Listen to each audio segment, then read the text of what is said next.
Farmacias Medicity, la cadena de farmacias más grande del país, ahora llega a tu casa.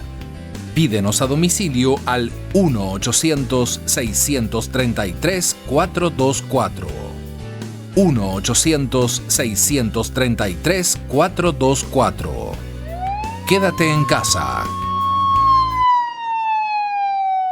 Damos la bienvenida al licenciado Cristian Zurita, destacado periodista de investigación del portal digital La Fuente y Mil Hojas. Licenciado Zurita, muy buenos días. ¿Cuáles son sus impresiones sobre lo que se dijo ayer en forma pública con respecto a esta investigación que avanza alrededor de los delitos de delincuencia organizada relacionados con el Hospital de Pedernales fundamentalmente y la entrega de hospitales en general en el país? Le damos la bienvenida. Gustavo, Rosana, muy buenos días, un gusto compartir con ustedes. He visto con un poco de asombro cómo, sobre todo abogados, han señalado que la información que ya ha hecho pública la pueden usar a su favor por haber roto aparentemente el debido proceso en la investigación que mantiene sigilo la Fiscalía con respecto a este tema. A la final, parecería que si es que se rompió la cadena de custodia con respecto a estas pruebas que se han hecho evidentes públicamente, pues simplemente podrán dejar de ser parte de esta investigación. Sin embargo, ello no quita a toda la trama a que se ha contado públicamente de estos temas. Yo creo que existe, a pesar de en el supuesto no consentido de no contar con esas pruebas, existe un caso lo suficientemente fuerte para establecer responsables y sanciones claras a quienes se repartieron, sobre todo, el sistema hospitalario en la provincia de Manabí, ¿sí? Y obviamente pasa por Daniel Mendoza.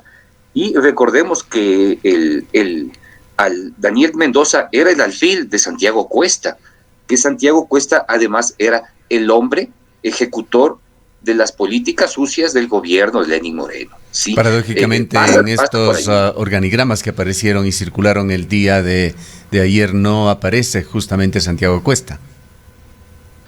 No, justamente, y es lo que nos preocupa a todos.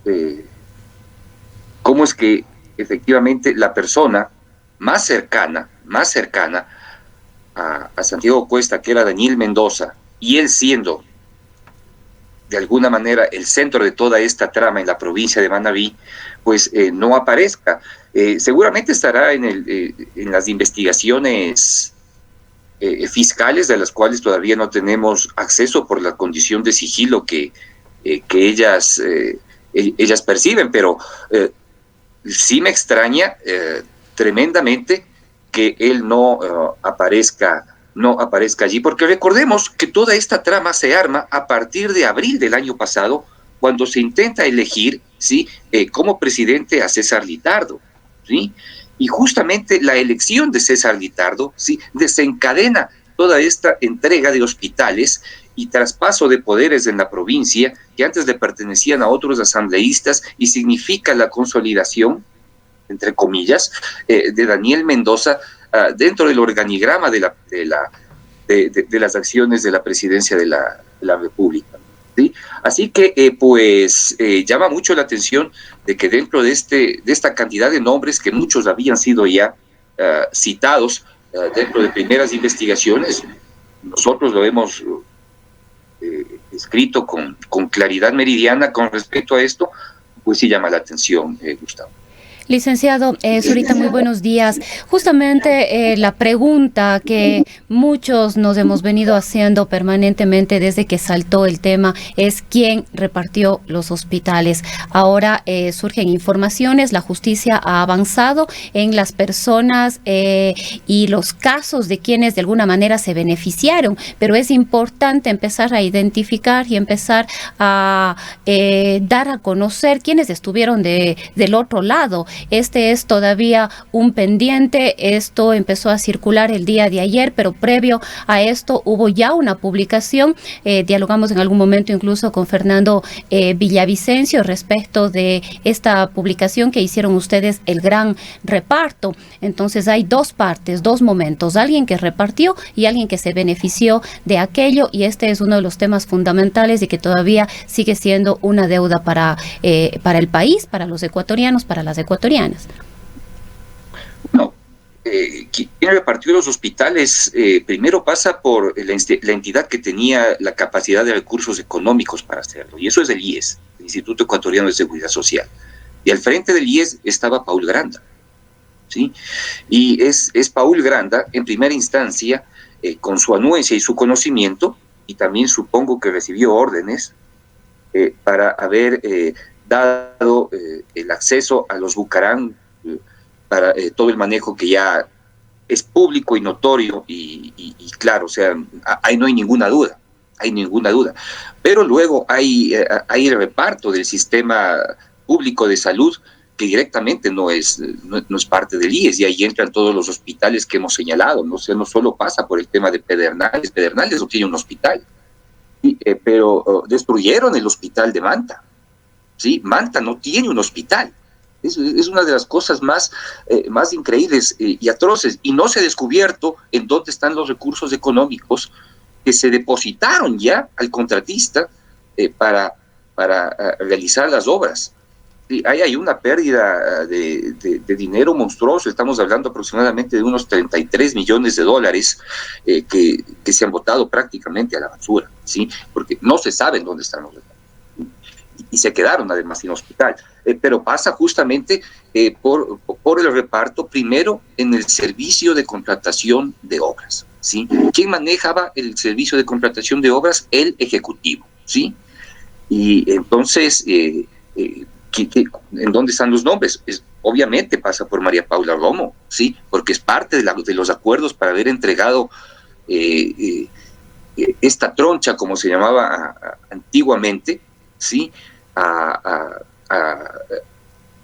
los políticos, ¿no? Pasa por, obviamente, Eliseo Azuero, que es sobre todo un operador de los acuerdos, pasa por Freddy Alarcón, pasa por Daniel Mendoza, también pasa por Jorge Water, ¿sí? Porque estuvo en el servicio de contratación de obras públicas. Pasa también por Pablo Celi, por haber dejado inadmitido algunos exámenes de Contraloría que simplemente quedaron en el aire, pues obviamente también pasa por César Litardo. Hay una gran cantidad de nombres que de alguna manera hemos evidenciado a través de las redes sociales y sobre todo del portal La Posta, cómo se ha establecido este organigrama. No tuve la oportunidad de verlo yo en línea, más bien vi el extracto exactamente del informe que ustedes en este momento están haciendo público. Sí, pero pasa por allí, y yo no creo que efectivamente únicamente puede centrarse en la visión de que fue la ministra María Paula Romo la instigadora central de toda esta trama de acuerdos políticos que terminaron en corrupción. No creo que pasa por allí, pasa obviamente por otros nombres, y entiendo que esto sobre todo pasa por el nombre del presidente de la República, por Lenín Moreno. O sea, él no puede decir que no conocía y no entendía estos tratos. Estos tratos pasan por allí. Y si hay alguien que tiene, obviamente, ahora mayor poder dentro del gobierno, yo creo que no pasa por María Paula Romo, pasa por Juan Sebastián Roldán, del cual no se dice absolutamente nada. Podríamos señalar, licenciado Zurita, de que no hay duda de que los hospitales fueron tratados como cuota política, parte del cabildeo ejecutivo, legislativo, y en este círculo ingresaba, como usted bien lo ha señalado, también el Instituto Ecuatoriano de Seguridad Social, que es manejado desde el Ejecutivo. Pero este tema del cabildeo fue mucho más allá, pues la Fiscalía intenta sustentar la hipótesis de delincuencia organizada. usted que investiga objetivamente los hechos, ¿cree que se habrán dejado suficientes evidencias como para sustentar legalmente este delito involucrando a los altos círculos políticos que lo permitieron? Bueno, hemos visto que en otras investigaciones a la Fiscalía le ha servido muy bien la figura de delincuencia organizada. Yo no sé si es que en este caso pueda asumirse de igual manera, porque a diferencia del caso Arroz Verde existía todo un sistema orgánico, funcional, que partía desde el jerárquico superior, que era el presidente de la República. En este caso yo creo que no pasa eso, ¿sí? Creo que son espacios y son células que funcionaron independientemente unas de otras, ¿sí? No lo que pasó, por ejemplo, en Guayas no es igual a lo que pasó en el caso de Pedernales, o lo que puede estar sucediendo en el caso de Manta, por ejemplo, ¿sí? Y no entendemos todavía o no tenemos la suficiente información de qué ha sucedido en el resto de provincias del país, que son más bien como organizaciones independientes una de las otras. Pero sí existe un eje transversal que se llama servicio de contratación de obras, ¿sí? Y tal vez por allí es que se hayan ejecutado buena parte de las acciones de corrupción que estamos viendo. Recordemos, y nosotros lo hemos de alguna manera ya evidenciado, el señor Troya, que fue el representante del servicio de contratación de obras, fue una pieza o un alfil colocado por el ex asambleísta Eliseo Azuero.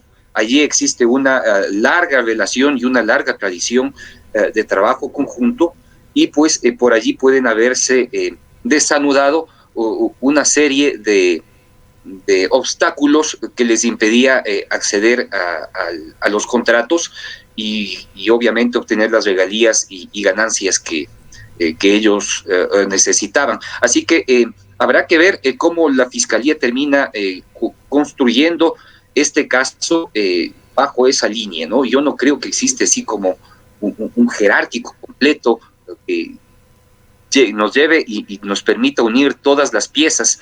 Yo creo que son rompecabezas distintos para cada una de las provincias y cada una de las zonas que se han involucrado en este caso. Licenciado Zurita, el día de ayer también pudimos conocer a través de los medios digitales conversaciones que se hicieron públicas de los chats entre Daniel Mendoza y la ministra de Gobierno María Paula Romo. En algún momento podría creerse que es natural este tipo de diálogos, de acuerdos políticos, de sugerencias de nombres, de acercamientos entre la ministra de la Política, la ministra de Gobierno y los asambleístas, los asambleístas cercanos. Incluso ayer tuve acceso a leer algunos chats que no se han hecho públicos, pero que ya se están distribuyendo por WhatsApp, sobre conversaciones que tuvo Daniel Mendoza con la ministra, ¿sí? Y cómo de alguna manera se ponían de acuerdo para enfrentar ciertas posiciones, sea en la asamblea o sea públicamente a través de cuestionamientos y críticas que realizó la prensa en contra de ellos. Bueno, primero lo que se evidencia es que existía un conjunto armado para defenderse de las críticas que aparecían públicamente. ¿Sí? Eso es lo primero, ¿sí? De allí pensar que efectivamente han tenido un acuerdo que garantice actos de corrupción me parece un poco más extremo. Yo no sé si es que se ha llegado hasta ese punto, y tampoco creo que las conversaciones evidencian eso, ¿sí? Pero lo que sí existe es que o lo que se evidencia con claridad es que la ministra María Paula Romo sí dejó o pudo haber dejado muchos temas libres, o pudo haber simplemente entre comillas, lo que voy a decir, se pudo haber hecho de la vista gorda a ciertos temas que simplemente se estaban dando y ella no quería verlos. Esta articulación que aparentemente iba más allá de un simple cabildeo, ¿hasta dónde es legítimo desde la función del Ministerio de la Política en su criterio? Y por otra parte, le preguntaría también su opinión sobre la comisión que investigará los presuntos actos irregulares de Eliseo Azuero, que usted lo mencionó, que está integrada por José Serrano de Alianza País, Liliana Durán del Correísmo y Franco Romeo del Badi. Bueno, empecemos por esto último. Yo creo que Eliseo Azuero es un hombre que siempre jugó a la política de formas extremas, ¿sí? Él tiene ya un largo pasado como político y de alguna manera digamos que es un viejo zorro, ¿sí? Sabe cómo moverse y sabe cómo enfrentarlo, ¿sí? No me extrañaría que toda esta información que se ha hecho pública pueda haber sido incluso empujada por él mismo para que en el futuro no pueda ser considerada como viable, como prueba viable dentro del caso. Es una forma, ¿sí?, de neutralizar una forma de neutralizar las pruebas, en pocas palabras. Exactamente, es posible, o sea, además que tiene un abogado que entiende muy bien los casos y puede jugar muy bien a su favor, o sea, no se está jugando con cualquier persona, se está jugando con un zorro de la política, ¿sí? Y pues dentro de eso no dudo que pueda llegar a acuerdos con el grupo de asambleístas que van a investigarlo, ¿sí? Y no dudo que pueda llegar a acuerdos con ellos. O sea, no entiendo para qué quieren investigarlo desde la asamblea si ya se lo está investigando jurídicamente, judicialmente, ¿sí? Lo más sano es que esta comisión que se han inventado, que seguramente no encontrará nada, ¿sí? No encontrará nada, pues es que simplemente se retiren y dejen actuar a la justicia. A mí me parece una condición que va a entorpecer todo el proceso de investigación que está llevando la Fiscalía con respecto a estos casos. En realidad no van a llegar absolutamente a nada, ¿sí? Esa es mi opinión y creo que hace muy mal en constituir una comisión que prácticamente no va a aportar absolutamente nada. Ahora, licenciado Zurita, todo esto además vale la pena analizar en el contexto que está viviendo el país, un contexto de una emergencia sanitaria, una pandemia, pero además en un proceso electoral que ya se avecina, que estamos a muy pocos meses, empiezan a aparecer las candidaturas, denuncias o informaciones relacionadas a que el 60% de asambleístas actuales tienen abiertos procesos en su contra, exmandatarios que estarían participando en las elecciones y que tienen procesos abiertos en su contra, otros funcionarios, Pablo Romero, procesos abiertos en su contra, sentencias, pero están todas estas personas de alguna manera buscando, o al menos la gran mayoría, buscando nuevos espacios para la reelección y para continuar en espacios públicos. ¿Cuáles son las reflexiones que debemos tener respecto de esta coyuntura política electoral que estamos viviendo en estos precisos momentos? Primero es triste que existan candidatos que han constituido partidos, ¿sí? Con dinero robado, ¿sí? Pasa primero por Isidro Romero, ¿sí? Avanza es un partido constituido con dinero robado por el señor González, y pues está participando por allí simplemente por el gusto de querer participar, ¿sí? Es totalmente vergonzoso. Además, alguien que ni siquiera entiende y conoce el país, que de pronto sabe un poquito de fútbol, pero no sabe nada más. Y luego pasa por partidos como el del señor hermano del presidente Gary Moreno, ¿sí? Es vergonzoso, es totalmente vergonzoso, ¿sí? Que estén utilizando ese partido para trampolines políticos. Lo de Alianza País, me refiero a la Revolución Ciudadana, es clarísimo, sí, es más que claro, no hay necesidad de abundar en ello, pero hay que abundar en otros. La presencia de Fabricio Correa. Fabricio Correa, antes de la presidencia de Rafael, su hermano, era un hombre quebrado, ¿sí? Y hoy está entre las 50 grandes fortunas lícitas de este país y es candidato.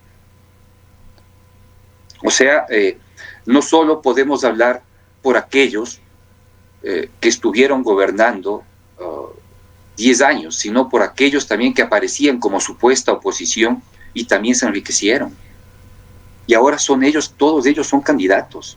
O sea, es triste ver cómo los ecuatorianos nos estamos dejando arrebatar el país. Parte de esta tragedia nacional, licenciado Zurita, es justamente que el hecho de que la corrupción es lo que sigue luego, o lo que le sigue luego a la corrupción es la impunidad, y esto estamos viendo cada día en el Ecuador. Allí está María de los Ángeles Duarte, ahora refugiada como invitada en la Embajada de Argentina de Cristian Viteri. Ayer trascendió que, según una versión propia de él, está supuestamente trabajando en el exterior. Está la candidatura de Rafael Correa a la vicepresidencia de la República, la intención del correísmo de lograr un número suficiente de asambleístas para futuro manipular políticamente lo que hoy se está sentenciando en las Cortes. Todo esto es parte de lo que estamos viviendo en estos días. Bueno, es la herencia del correísmo, y el código de la democracia de alguna manera nos está permitiendo observar eso. O sea, lo más probable es que podamos ver a Pablo Romero como asambleísta, sí, en el próximo periodo, sí. O sea, el hombre que provocó el secuestro de un activista político en el exterior seguramente va a ser asambleísta, porque el correísmo tiene un voto duro de al menos 20%, y es posible que lo veamos allí, a pesar de ser una persona sentenciada. Luego la justicia tendrá que ver cómo se las arregla, pero es el acuerdo y es la herencia corrupta que nosotros hemos recibido de Alianza País. Y pues es posible que ellos puedan obtener en el futuro un número considerable de asambleístas que les permita muñequear e incluso desbaratar y llegar a una amnistía de cada uno de los involucrados en el caso sobornos, ¿no? No es de extrañarse. Pero bueno, yo creo que cada lucha se da paso a paso, y todavía tenemos que enfrentar este último periodo que será el próximo 3 de septiembre, con la audiencia de casación que tienen que enfrentar cada uno de los imputados. Es posible que veamos algunas variaciones, pero a mí no me queda ninguna duda que no se va a dar paso a ese recurso extraordinario en favor de cada uno de los imputados. ¿Considera usted que Rafael Correa no va a poder inscribir su candidatura? No, ni como, bueno, primero su intención de ser candidato a la vicepresidencia es totalmente nula, es imposible. Sí que se dé. Podría participar como asambleísta, porque eso sí le permite la Constitución y la ley, pero es posible que tengamos hasta el 21 de septiembre una declaratoria final con respecto al recurso extraordinario de casación, ¿sí? Así que lo más probable es que no sea candidato, ¿sí? No va a ser, o sea, todo esto es un show. Y lo que nosotros vemos en redes sociales es simplemente una gran cantidad de trinos o gritos en medio de una audiencia, porque eso son las redes sociales, ¿sí? Pero es una visión polarizada, es una entelequia falsa, ¿sí?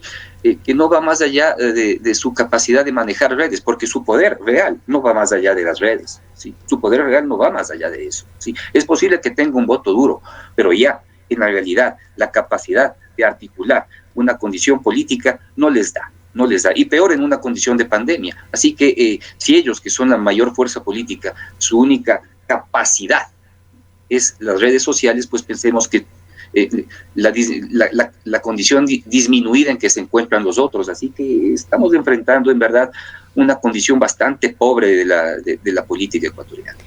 Además, licenciado Zurita, todo este proceso electoral para el año 2021 se da en un contexto de un Consejo Nacional Electoral absolutamente cuestionado, con una muy bajísima credibilidad, desconfianza respecto de la institución. Acaba de publicarse hace muy pocos minutos en redes sociales que la Fiscalía inició una indagación previa en contra de Diana Tamain, quien preside el CNE, Estela Acero y José Cabrera, que son consejeros nacionales electorales. La Fiscalía estaría investigando la aprobación y la legalización del movimiento Amigo de Daniel Mendoza. Bueno, todos entendemos cómo llegó la señora Diana Altamaín a la presidencia del Consejo Nacional Electoral, en un acuerdo del Partido Socialista con el Partido Social Cristiano, ¿sí? Y básicamente el poder que ha articulado la señora Altamaín está pegado con saliva, ¿sí? No ha tenido ninguna capacidad real de gestión, ni una muestra de liderazgo que le permita al país tener al menos una línea, una luz de confianza con respecto a lo que significa el proceso electoral futuro. Lo que ha hecho es generar una condición y ha ensombrecido el único espacio o luz que nos quedaba a los ecuatorianos de salir de todo este trágico periodo de 14 años que ha significado el correísmo morenismo. ¿Sí? Es en verdad lamentable. Ahora, si es que se ha abierto una investigación en su contra y la Fiscalía efectivamente ya está haciendo las pesquisas debidas, es posible que la señora pueda de alguna manera rectificar en lo político, ¿sí?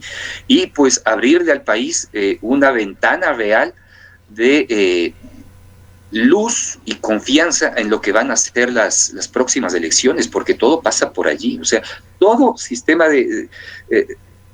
toda sombra que se eche sobre el Consejo Nacional Electoral lo que hace es ensombrecer el proceso futuro. Tenemos pues como vista atrás pues el famoso apagón informático que enfrentamos en las elecciones que llevaron a la presidencia Lenín Moreno, ¿sí?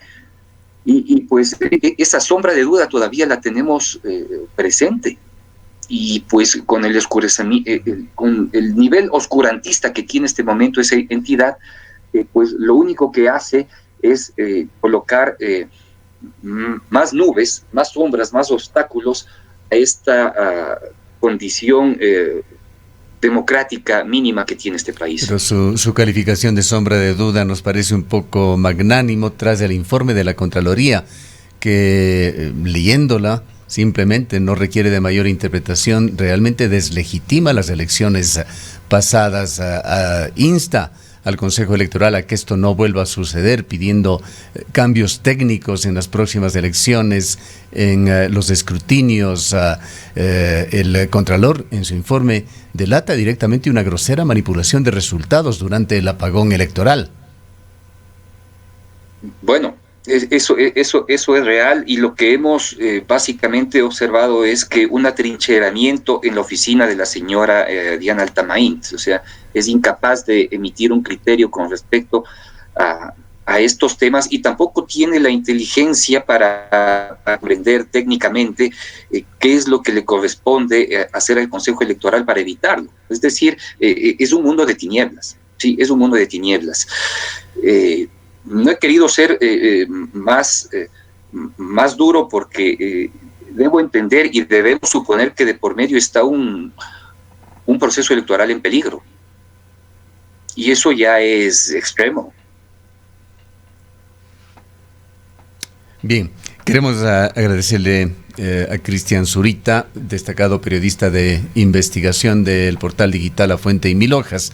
Cerremos con algún comentario, una conclusión adicional, licenciado Zurita, con respecto a este proceso electoral, la veintena de candidatos y qué es lo que viene en los próximos días para los ecuatorianos. Bueno, yo creo que tenemos que tomar una posición firme con respecto a esas candidaturas, ¿sí? Sobre todo a ellas que representan y vienen desde la corrupción, ¿sí? Todos estos partidos que han sido constituidos gracias a los anteriores gobiernos y que pues ahora se presentan como posibles soluciones, yo creo que hay que decir claramente no a la candidatura de Fabricio Correa, por ejemplo. Me parece un insulto. Es un insulto a los ecuatorianos que Fabricio Correa quiera aparecer como candidato, ¿sí? Y que hay que hacérselo saber, ¿sí? Y pues todo ese bagaje enorme que está allí, que representan a partidos constituidos gracias a la corrupción, ¿sí? Eso hay que hablarlo con fortaleza y dureza en los próximos días. Yo creo que sobre todo es una tarea de los medios. Es una tarea de los medios enfrentarlos con claridad a todo este grupo de personas que se intentan burlar de nosotros. Y pues creo que todavía tenemos bastante tiempo para eso. Muchas gracias por habernos acompañado en esta mañana. En el Ecaustro, desde hace 20 años, trabajamos día a día para generar la energía que tú necesitas. Hoy, renovamos nuestro compromiso de servir a la región y al país, generando desarrollo con conciencia y conservación ambiental y siempre mirando al futuro.